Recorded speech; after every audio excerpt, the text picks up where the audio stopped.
All right, I think that we are live. So welcome everyone, and thanks for coming out to the Real Property Report Live. My name is Monica Jazik. I'm the founder of Real Property Investments, where we help real people build real wealth through real estate and alternative investment products. So the purpose of the Real Property Report Live is to bring you a live update every Saturday, summarizing updates with COVID-19 in Ontario, Canada, and the US, and just discussing these updates with our RP panel of experts. So this week we have property insurance specialist Alex Bell of MyCore Insurance. Alex, if you want to wave. We have RTO specialist, rent to own specialist, I should say, Rachel Oliver of Clover Properties. Rachel, give us a wave. We have our Toronto real estate specialist, Phil Gardner. And we do have our private markets specialist, Susan Flanagan, who will be jumping on shortly. So welcome everyone, and thank you so much for being here today. Now, we have had some major changes that have happened in the past week. One being Ontario will be extending the declaration of emergency until May 12th. And Washington did the same. So basically, we are going to keep doing the same isolation protocol like we've been doing. The US also announced a vaccine could be ready for the fall for health workers and then the general public next spring. And the Canada Emergency Business Account changed its approval process for small businesses and is now open to businesses that spend $20,000 to $1.5 million for payroll, not the $40,000 it was before. And the government also announced the Canadian Emergency Rent Assistance Program, which will provide rent for small businesses in April, May, and June, which is amazing because this was a huge concern for people, businesses, and commercial real estate. So these changes build on last week's news, as Trudeau discussed, how we could be waiting 12 to 18 months, for this to end. And because the isolation probably will continue until we receive this vaccine. So although support mechanisms are in place and it's having a huge effect on our economy, that we have not been in this poor of an economy basically since the Great Depression in 1921. And we have over $184 billion in government deficit, as well as our GDP dropping by 6.2%.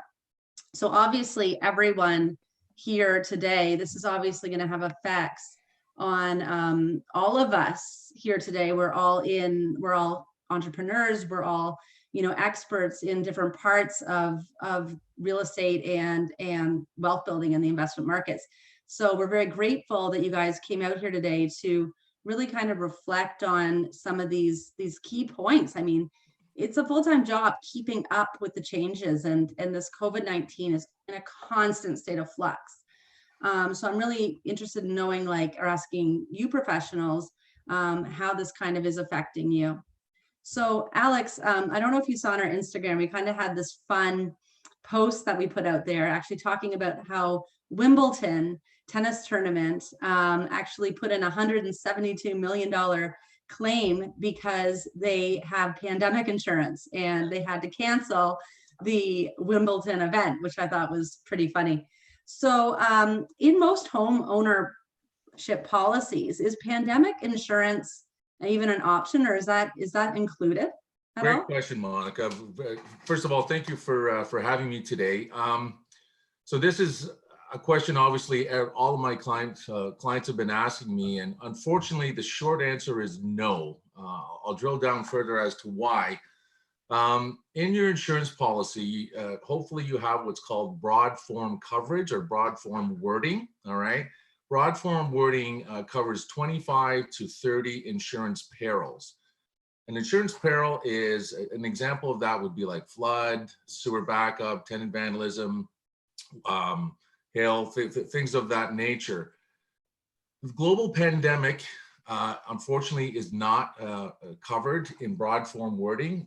And the sad reality is, and this is unfortunately how the insurance industry works, but in the property and casualty space, global pandemic was an insured peril or coverage back before SARS, and when the SARS pandemic happened, the entire industry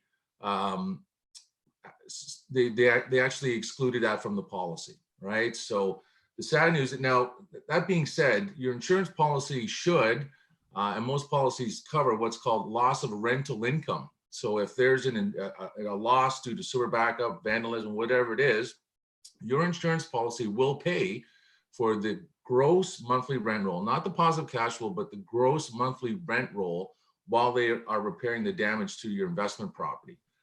But the short answer is, unfortunately, no. It's an exclusion on the policy now. So it's negatively, I mean, I have calls every day with clients asking if they have coverage for this. And the good news is, what I'm finding is most investors, they're obviously concerned about whether their tenants are going to be paying the rent.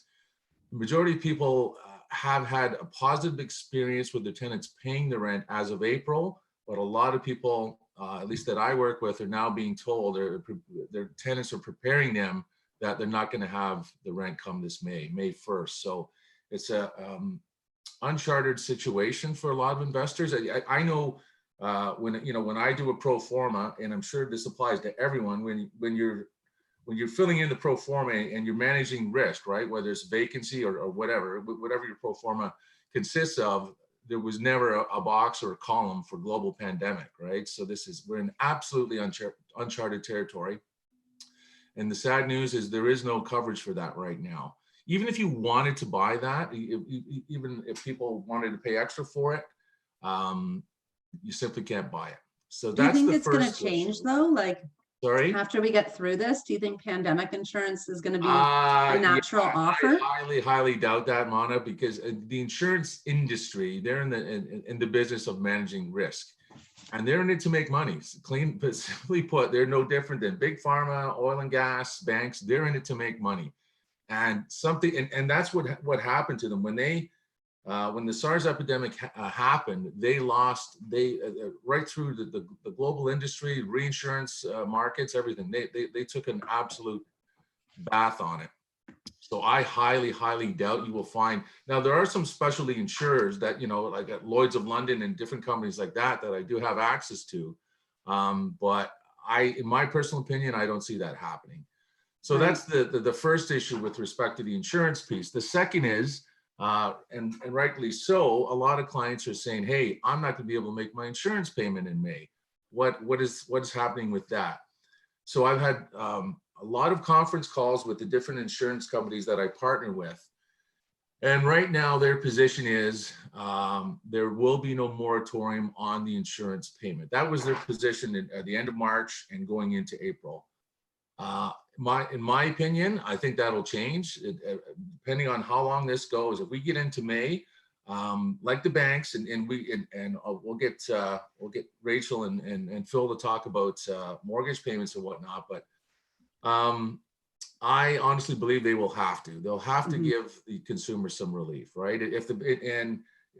The banks are, if they are giving a moratorium on this, I think the insurance industry will have to follow. But right now, the official position is no, but I think that'll change as this continues to progress.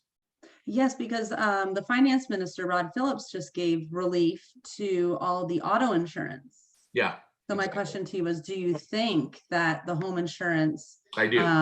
will follow suit? I do. I absolutely do. I can't see why they think that this doesn't apply to them. So I haven't seen officially yet, but I think in May you will see that happen.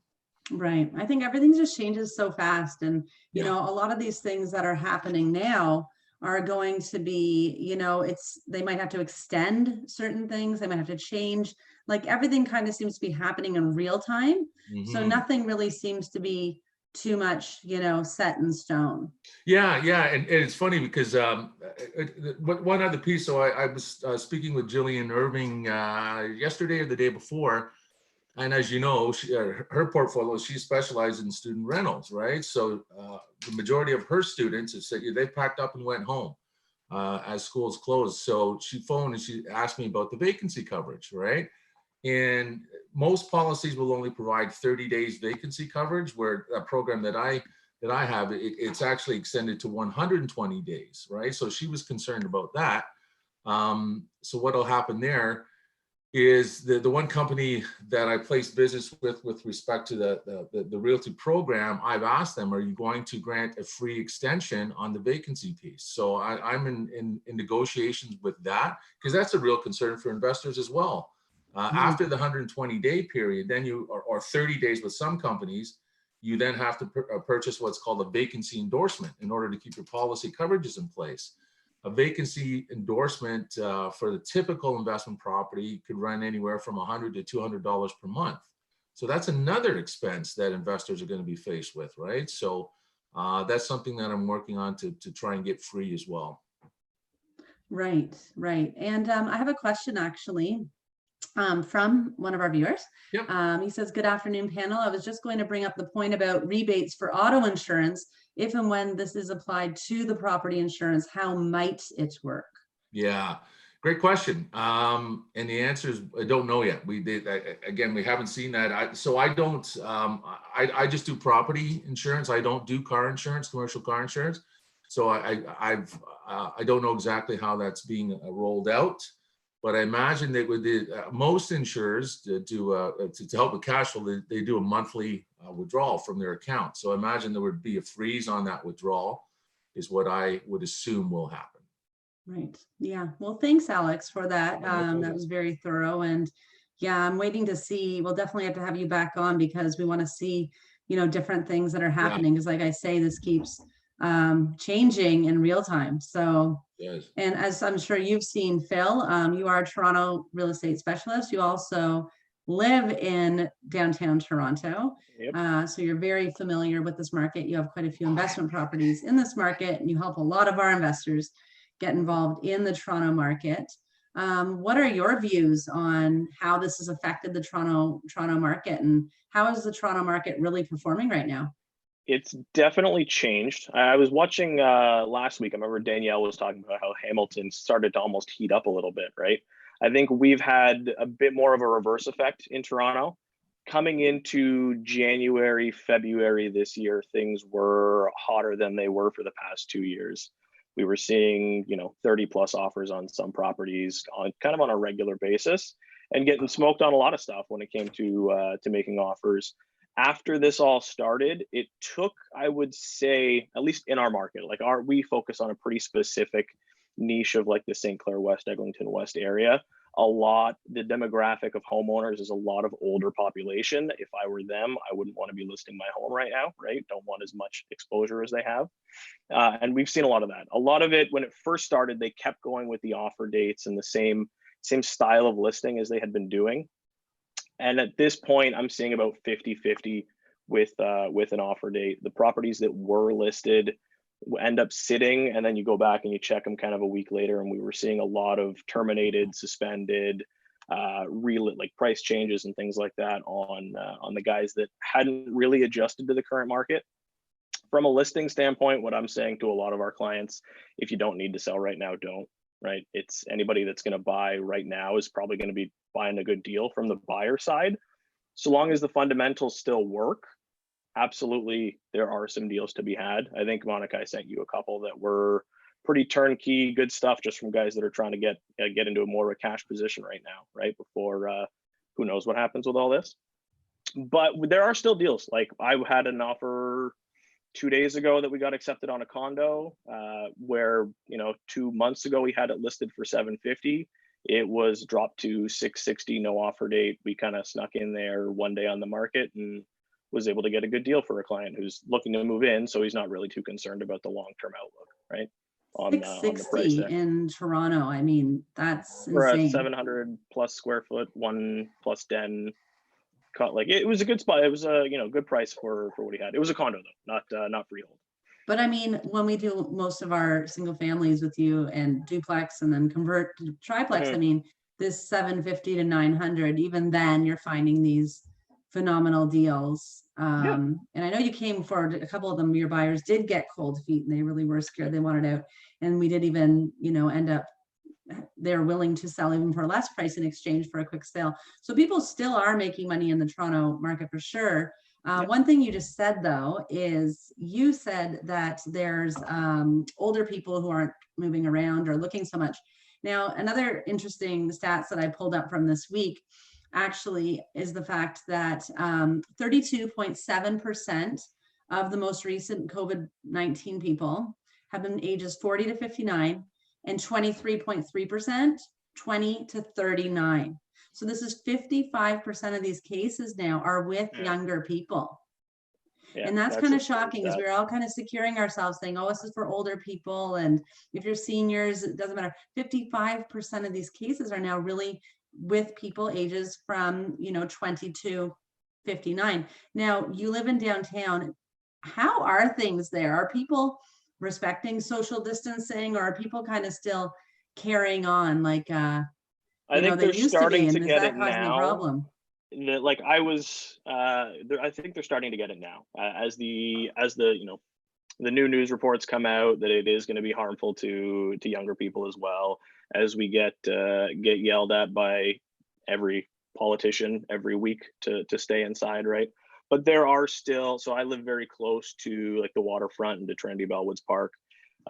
Anytime we would go walk our dog, there is not a chance that I can make it through that walk without running into somebody in that 6-foot space, Mhm. just because of how crowded it is. It's getting less and less so, but we did a waterfront walk with the dog, and we would be passing by within a foot of probably 30 people 2 weeks ago through that walk. So we kind of cut that out pretty quickly because it hasn't changed as much as it should.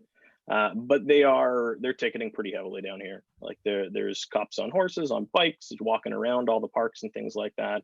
If you're even stopped without friends, without people in your circle, I've heard of people just sitting on a park bench and getting a ticket now. So they're Oh, all our park benches are, and we're in the suburbs, so we're like nerds compared to you downtown people, right, Rachel and Alex? Like we are all like, whoa, like we're walking and there'll be like another human being and we cross the road and we won't even say hello. It's almost funny. oh, I wish I had that Sometimes ability it's like sometimes. sign language. You have like a wave, Yeah. but it's pretty funny. But do you wear masks? And are a lot of people wearing masks? It's not even 50%. I would say we don't. Maybe we should, but it's not many masks. I don't see many gloves. Just in general, people try and stay as far as you can, right? But just given the layout of downtown and the density, it's tough when you have Mhm. 10 people rounding a corner and there's construction going on, so the sidewalk is already smaller than it should be, right? And it's So like they the still only have way in and out. construction going on in the city. Would that be mandatory construction? It's so for close by me, at least, we have like 4 condos going on one corner, and at least 2 of them are still very active in the construction, and they're like the height is done, the windows are on kind of thing. Mhm.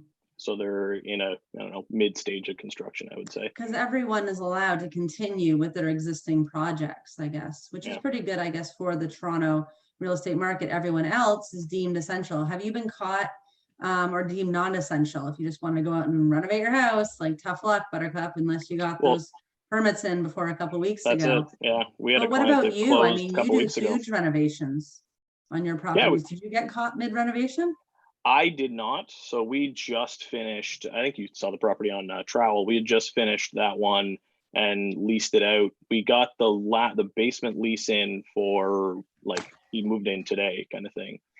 So we were just able to get that lease done before things really started to get heavy, and the reno was already done, thankfully. But we did have at least one client close and can't start a project right now.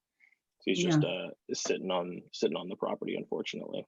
So how are you advising that client? Like, are the permits in Toronto just totally closed right now? Are they doing things online? Because we've been interviewing all different municipalities, and everyone, like Windsor is just closed. Barrie is still processing in person. I think it was Peterborough is also has one permit person in the office, and everyone else is doing it Really? online. So what is it like in Toronto for that? I will be honest, from a permitting perspective, I don't know. This was a fairly light renovation, so like kind of a lipstick inside that he was doing.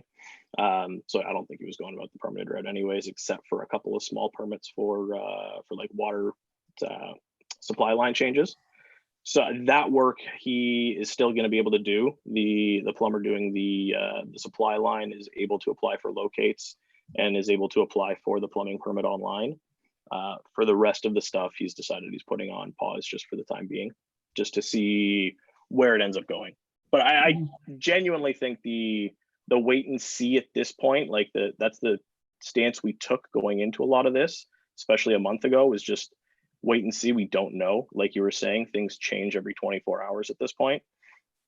It could land him in a not so great situation if the wait and see ends up being you can't start construction for the next 6 months, right? But we have no idea at this point. Well, I mean, we have investors who are really stuck mid-construction, like their houses are like their basements are all torn up and they're not listening to them. And the permit offices are closed. Those are permitted investments. Like they need these projects.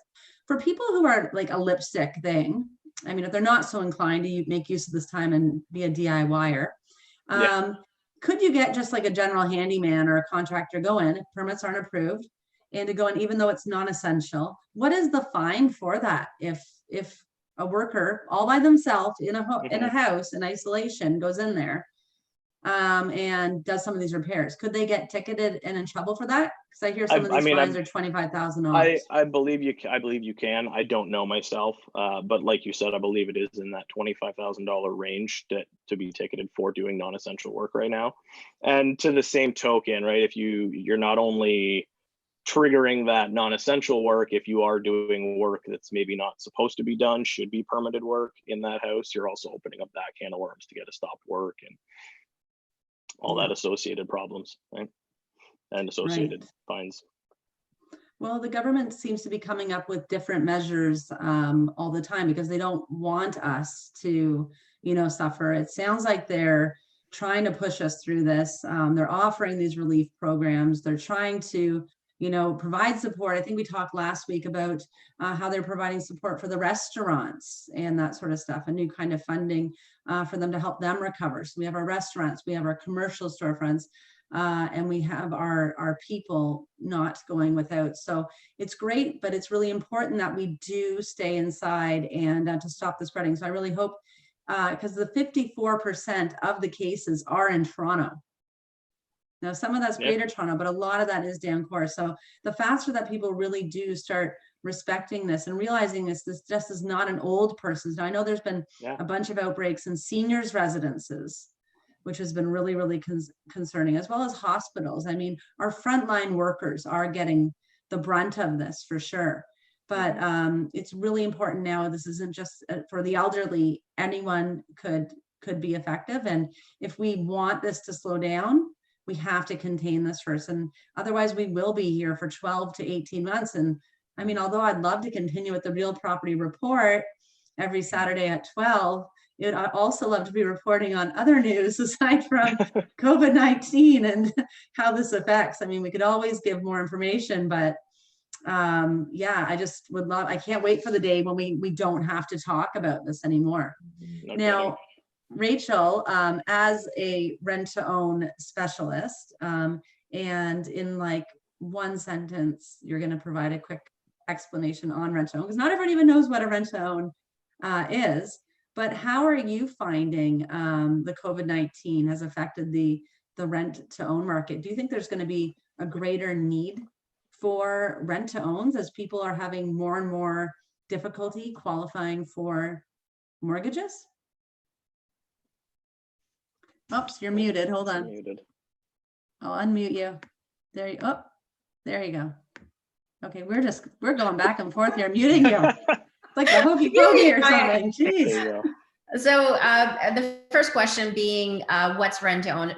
Our program really is a way to help home buyers that get declined for a mortgage with a bank. And we offer an assisted purchase program for them where an investor comes in, buys that property, and our company essentially puts the two together, matches them, puts all the contracts together. And within usually 2, 3, or 4 years, that home buyer will be ready for a mortgage and takes ownership of that property. And the investor in the meantime cash flows very abundantly every month, and they have a capital gain at the end.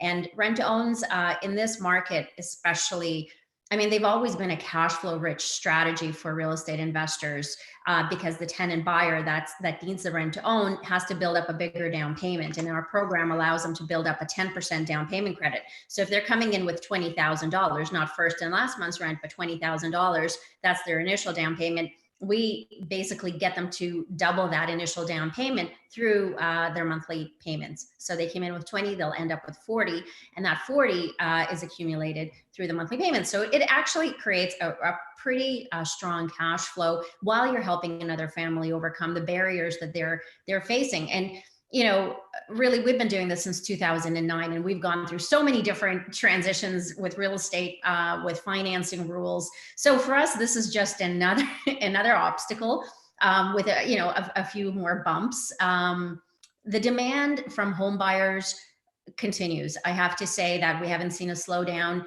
in applications. We still have home buyers that are actually out there that are screening for our program, that are house hunting with real estate agents. We're making offers. We're losing bids. The challenge is that we are in the entry level price point because we're trying to help home buyers get into the market for the first time, and their budgets are a little bit more limited. So they're shopping in the $350 to $550 price point. And I know Phil's probably thinking, where are you finding the $350 property? Ottawa, believe it or not.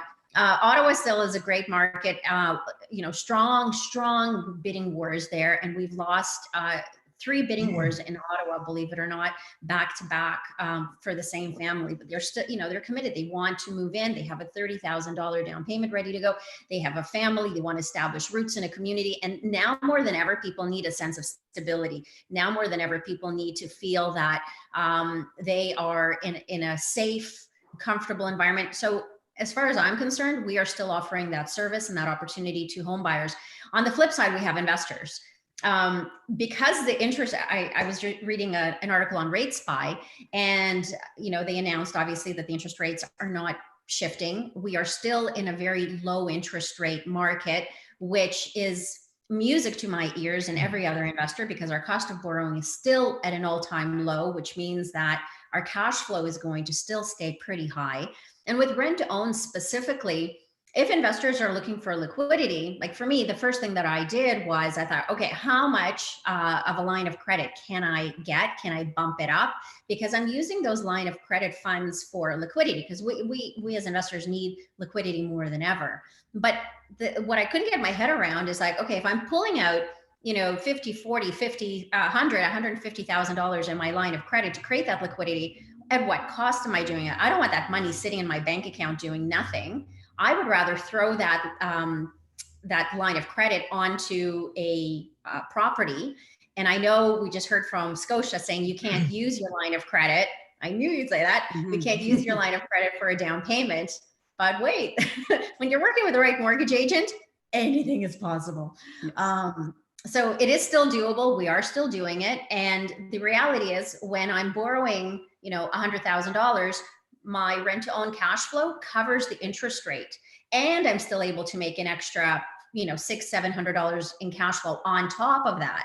So I'm actually in a really solid position as an investor and as a rent to own expert. So, I see the opportunity continuing to evolve. And to your point, there's going to be a bigger demand, Monica, because more and more people who were shopping, maybe even Phil kind of explained, in that $700,000 price point, they're going to be dropping down to the 650. And if they were in the 650, they're going to be dropping down to 550 and lower and lower. So the demand in the 350 to 550 price point is going to continue to grow. And I think values will continue to grow in that entry level price point when this COVID pause button is lifted. I totally agree. And like, as the mortgage rules get more strict on the people, I know a lot of people are worried about, deferring things. Is it going to affect my credit? Or how am I going to be affected? Am I going to be out of work? There's going to be a lot of different obstacles people need. And I think more people might, but they still need places to live. Like, people still need places to live. And, owning your home is your best investment, really. So whether it's an investment property or even your primary residence. So I'm sure that you'll have a even longer list of people. But like you said, you help investors too. And I know we had a couple conversations about this over the past few days, is people are getting gun shy with investing right now. But we always challenge you. Now that your job and the income from your job is questionable, how much money are you guys really bringing in from your investments without you working? So the amount of income that you create that's not your job is the true indicator of your wealth. So I love that idea. And I definitely think I know the tricky creative ways to get around the pulling credit, not using your line of credit. If you have the right mortgage agent, there's definite ways to make anything work. So you're absolutely correct. And rather than looking to upgrade at this point or spend more money on your personal residence or stop investing, I mean, it's not a total buyer's market right now. It still largely is a seller's market in one extent, because like you say, multiple offers are happening in all of our markets across Ontario still, maybe not as much, but they were, even though it's questionable. But if you continue to keep your mind open and continue to see the benefits of investing, whether it's in buy, rent, hold real estate, or whether it's even in a passive role as a rent to own, you really got to focus on how can we get that money working for you rather than you working for your money. The whole picture shouldn't be, is the market going to tank?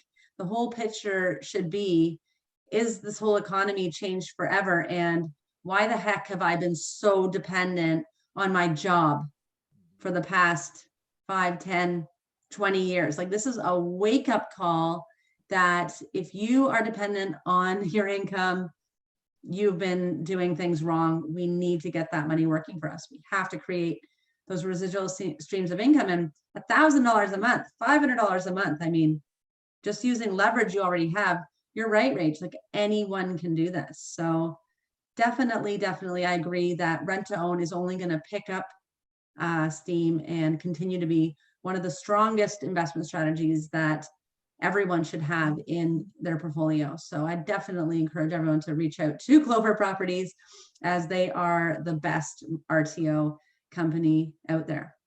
So I think our 30 minutes has come and gone, but thank you so much for your time, experts. I appreciate your insights, and it's always a pleasure working with you. We always have a lot of fun at RP, don't we? That's right. Whether we're in person or online, we always have a lot of fun. We're all about fun, but we're also all about real meaningful advice. And anyone has any questions, this will be on the YouTube channel as well. So make sure you ask your questions there. If you didn't get a chance here, we'll make sure our experts get them. They will tune in and answer them. So thanks everyone out there for tuning in. We'll be hosting the Real Property Report every Saturday, along with additional webinars and events throughout the week. So make sure to hit subscribe so you're notified of any of our upcoming events. And for more information on real property investments, visit rpinvestments.ca. Thank you so much, everyone. Have a wonderful rest of your weekend. Thanks, Monica. Thanks, Monica. Thanks. Take care, guys. Take care. Be safe. Bye.